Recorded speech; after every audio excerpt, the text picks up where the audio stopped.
each of those three components grows on average over time.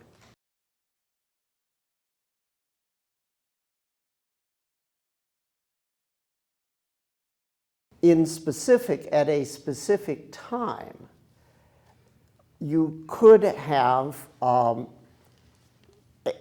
certain critical mass of concentration, clarity, and equanimity with regards to a specific experience. And then that experience would become paradoxical. It would be so fully present that it was absent.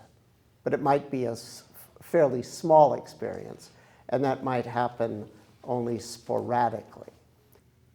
On some days, on some occasions, certain experiences, you get the sense of, as it arose, it completed. So it never constellated into a thing. And when you look back and ask yourself, why did that happen? Well, there was an extraordinary degree of concentration, clarity, and equanimity, for those few seconds or for those few minutes with regards to this phenomenon. Typically, that occurs initially with regards to pain in the sit that, quote, breaks up. It's sort of still there, but it's not really there. That kind of thing is what I meant by critical mass.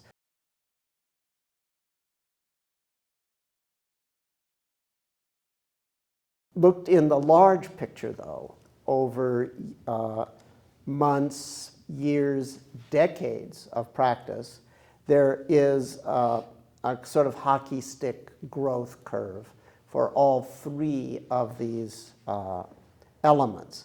However, that growth curve has local fluctuations of peaks and valleys. Some days it's, your mindfulness factors are more evident, other days they're less in the small picture, but then there's the large picture. With regards to how you taste each of these, that's a very good question. Concentration has its own taste. It's impossible to describe in words, but once you experience it, you know what it tastes like. It's the in-the-zone taste, okay? But how do you describe that taste to someone? It's been fairly credibly, scientifically documented that the taste of concentration in and of itself is sensorially fulfilling. This comes out of the positive psychology work that was done in Chicago by Mike Csikszentmihalyi and others. So it has its taste, and you can taste it. Equanimity has its taste, but it's impossible to really describe in words. You develop a taste for it. If I had to put it in the words, but this doesn't really do it, but it's sort of like, it's a knowing that because of the open way that you're experiencing this moment, every moment of your future will be more fulfilling, involve less suffering, and you're also releasing stuff from the past. Some part of you knows that as it equanimizes some present sensory phenomenon. That's the taste of equanimity. So what's the taste of sensory clarity?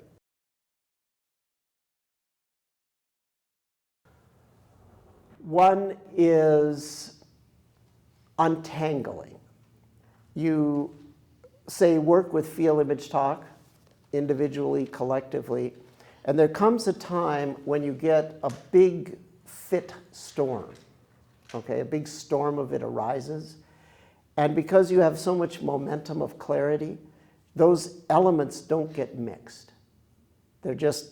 All three are happening simultaneously, but they're intrinsically untangled in the arising, and that's one of the tastes of clarity. It's an unmixing flavor. I don't know how else to describe it. It's a deconflating, which then removes the flooding effect that people get when many sensory phenomena are activated simultaneously. They're all still activated at once, but somehow they're not tangling with each other. And when that reaches a critical mass, self as thing goes away. It just like evaporates. So if you have not a flat screen, but a conventional TV monitor that's a CRT tube, so you look at it, and let's say that it's showing a white pattern, and I make the claim there is no white on the screen. It's an illusion. You say, are you crazy? Just look, there's white. Anybody can see. I say, oh yeah, here's a magnifying glass. We agree this does nothing but resolve, makes clearer things that are falling together and tangled. It untangles visual experience. So at some point, the perception white goes away, and the perception red, green, blue arises. Was there ever any white there? That's sensory clarity. It's resolution power. It's high res, higher and higher def.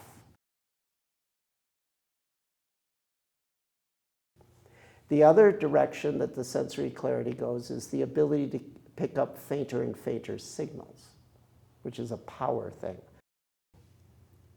If you have signals that are very low power, very subtle, there's a dimension of clarity regarding the ability to detect those. My favorite shibboleth, subtle is significant. So the flavors of sensation that drive day-to-day perceptions and behaviors of human beings, most of them are initially below the threshold of awareness. With practice, they percolate up to specificity. So you're able to detect finer and finer arisings, meaning that you're less and less likely to be hijacked by subliminal images, talk, and especially by subliminal feel. In other words, subliminal phenomena, very faint arisings, have a huge impact on the subconscious, without the conscious knowing it. This is the main difference, or one of the main differences, between the way that the subconscious is considered in Western psychology and the way it's considered in Eastern psychology. In Eastern psychology, there's a lot to it, but one of the dimensions that differs is you're interested in making the real-time subconscious events that are sensory subconscious events, specific emotional flavors, mental images, talk that's very faint and very subtle, that's arising in the background. That becomes perceptible through developing sensory clarity, so you're not hijacked by it during the day. There's a third dimension, which is speed of detection. Sight, feel, all rest,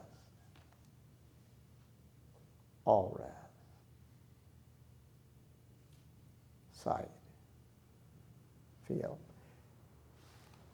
You notice that I could start on a dime. Sight, feel, okay. There's no like, okay, I need 5 minutes to sort of be with my breath, and then I can sort of figure out what's going on. No, emphatically no. Feel. Okay, feel. You've got to be able to do it instantly, right in the thrust of any activity. Start on a dime.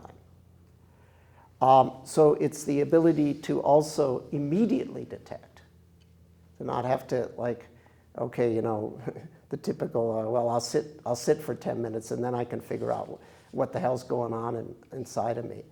No, okay, it's got to be all rest, touch, anytime, any place, quarter of a second. You're off and running. Why? Because in a half a second, the terrorists are in the cockpit.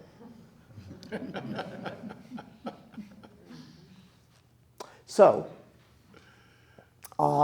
maybe the speed of detection is another clarity. I'm thinking as I'm sort of obviously making it up as I'm going. But so the resolution piece, the ability to detect subtle things, and the ability to immediately be mindful without having to sort of get grounded or whatever people do. Maybe those are the three dimensions of growth and the clarity.